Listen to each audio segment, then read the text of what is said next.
Hello students, we are meeting again and now here we are going to study in the reflection of light to prove angle of incidence is equal to angle of reflection. Okay, so we will continue with that and how to prove this that we will see. So here we have one plane reflecting surface, you can see this thing, and to this plane reflecting surface we will draw one normal and that is n. Okay, now suppose on the reflecting surface one plane wavefront is incident, okay, and it is incident at one point only. That point is A. Okay, so EA is a ray bounded with the plane wavefront.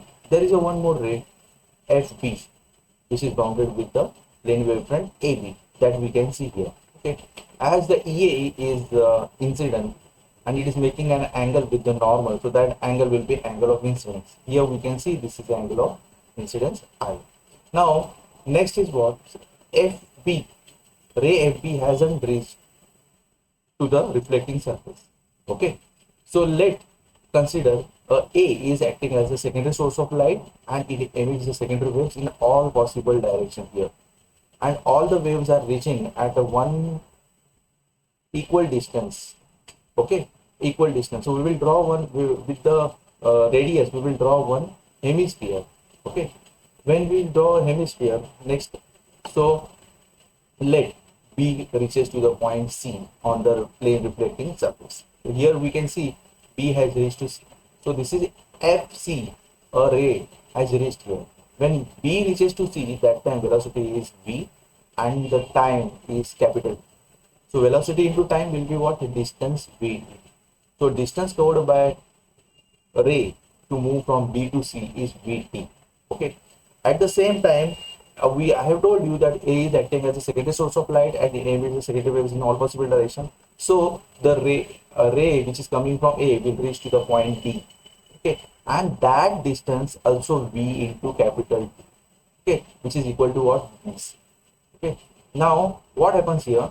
Next, AD, which is a reflected ray from A, it makes an angle with the normal NA. Okay, and that angle is what? Angle of reflection R. Here you can see angle of reflection R. We had already got I and now this is R. NA and AD, in between NA and AD is a what? Angle of reflection, because AD is what? Reflected ray and EA was what? Incident ray. Now we will extend this ray and that ray is what? DG. Okay, so it is what? AG, total ray is AG. This one ray we have got, what we will do? We will do one construction, we will draw a tangent from C to D. So here I have drawn a tangent from C to D. You can see this thing. Okay, so this is called as what? A reflected plane wavefront. Okay, which consists of one ray DG. So one more ray we will draw from C and that will be CH. So we have here two rays, DG and CH, to the plane wavefront, reflected wavefront CD. So CD is bounded by two rays. Okay. Now here we have got two triangles, ABC and ADC. So we can join BD also. Okay. With BD also we can join. So we have two triangles here. With the help of these two triangles, we'll have to prove that I is equal to R. Okay. We'll have to first what we'll have to do, we'll have to show that two triangles are congruent. After showing two triangles are congruent, we can say what? Their base angles are equal. So how to do that? That we will see. So when base angles are equal, then that angles. So first we'll have to prove that the first angle, base angle BAC is I and DCA is R. Okay. Then we can say what? I is equal to R. So first we'll have to show what?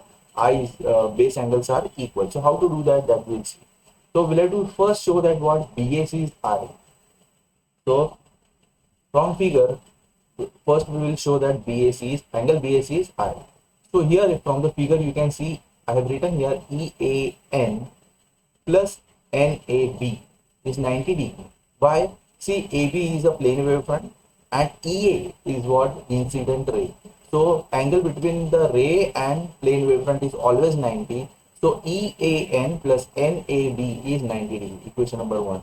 Similarly, we can write here you can see NAB plus BAC is 90 because it is the angle between what? Normal and plane reflecting surface. You can see here this is normal and plane reflecting surface. This angle.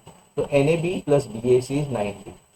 Yeah, from 1 and 2 we can say what right hand side is equal, so LHS is also equal. So LHS is equal means what EAN plus NAB is equal to NAB plus BAC.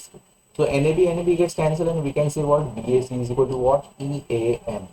But what is EAN? EAN from the figure you can say what I. So BAC is equal to I. So we have proved BAC, that is the base angle of triangle BAC is what I.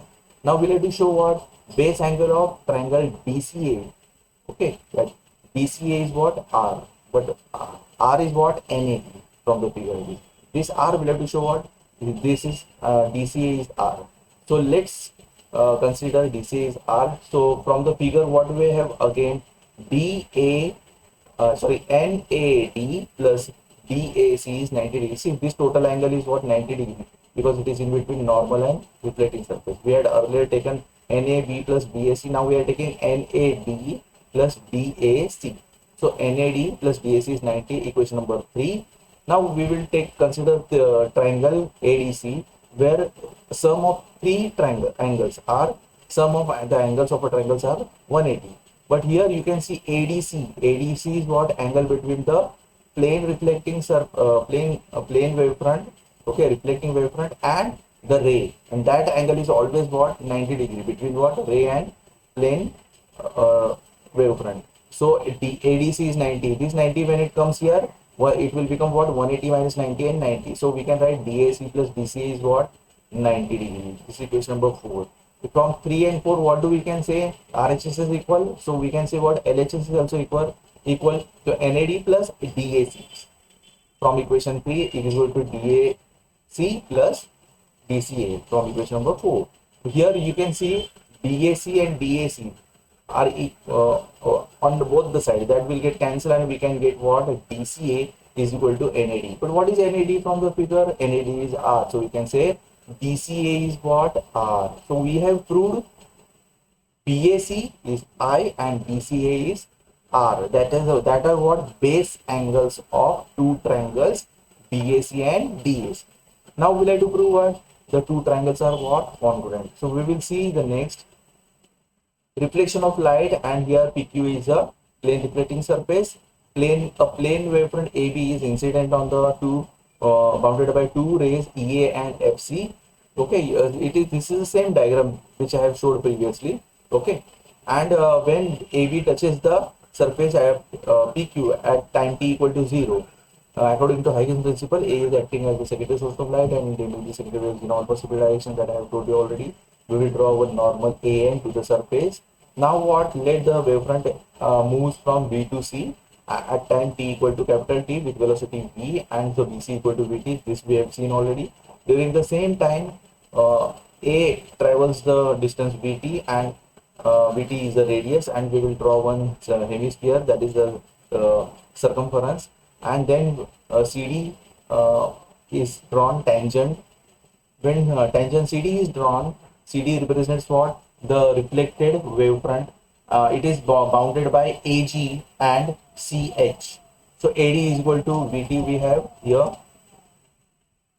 Let EAN is I and NAD is R. So from two triangles ABC and ADC, we can see that the AC is base, so base side is equal, and AD is equal to BC equal to VT. I told you when B reaches to C, that time A reaches to B, and both are what distance, both covers the distance, same distance, that is VT.